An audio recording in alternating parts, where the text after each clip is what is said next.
Hi there and welcome to this video on bearings. So what is a bearing? Well, a bearing is a direction, and the direction is all relative to the north direction. So in any question you're given a north direction. Here it's shown as this line here, and it's the direction which you'd go relative to that. So if I wanted a bearing from point A, then we give an angle which is a clockwise turn from the north direction.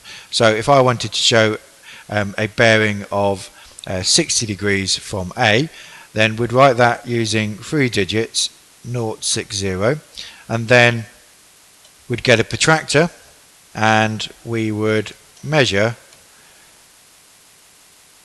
a 60-degree angle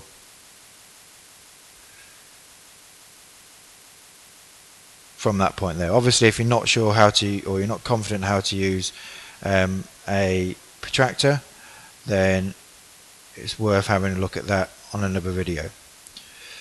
So there's my 60 degrees, and so that direction now is a direction of a bearing of 60 degrees from point A. So that's the background to bearing. So let's look at some exam questions. So measure and write down the bearing of B from A. Now, one of the problems you sometimes have is understanding what the question is saying. So measure and write down the bearing of B from A. So we're at A and we want to know what angle do we have to turn clockwise from north to get to B. So we're actually thinking of this angle here. Now, a couple of things. First one is most of the time students have this sort of protractor where it only goes up to 180, and this is clearly more than 180. So two things you can do. Perhaps the easiest is to know that a full turn is 360 degrees. So if I measure this angle here, then this angle here is 30 degrees. So if I write that in, this angle here is 30 degrees. Now, if that's 30, then what's left, we can take away 30 from 360. So this is 360, subtract 30, so that angle must be 330 degrees. So 330 degrees. Right, next one. On the diagram, draw a line on a bearing from 103 degrees from A. So all we're doing here is, again, putting our protractor so that it's lined up with the north line, and we're measuring an angle of 103 degrees clockwise from there. So 103 degrees takes me around to here, which is about there. Okay, and then just take your protractor away and then join a line from that point through here. And sometimes they'll get you to measure a particular distance. So that angle is 103 degrees, so the clockwise turn from north is 103 degrees, so that's now on a bearing of 103 degrees. So next one then, write down the bearing of X from P.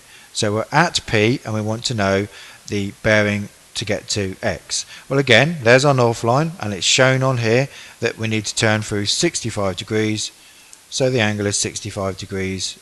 We ought to put 3 digits to show that it's a bearing. So work out the bearing of Y from P.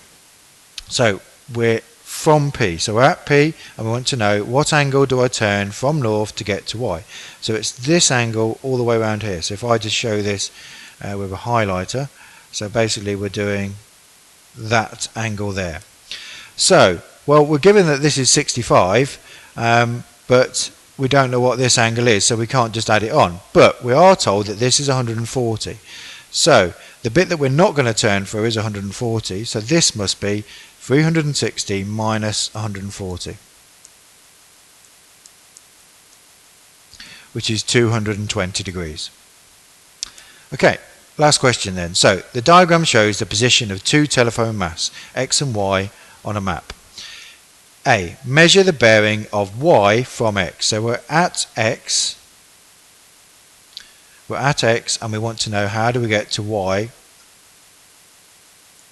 in terms of its bearing. So all I'm doing is measuring this angle here. So you can see that that's 60 degrees. So the bearing here is 60 degrees, 060.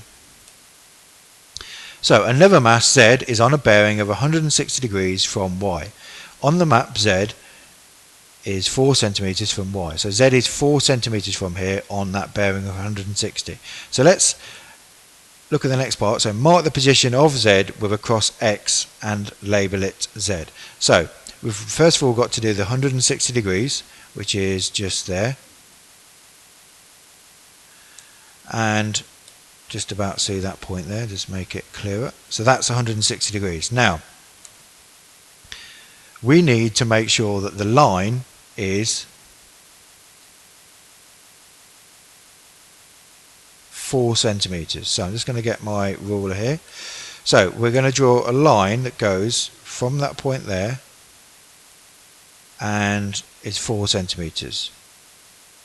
So I'm going to assume these are millimeters, so I need to go to 40.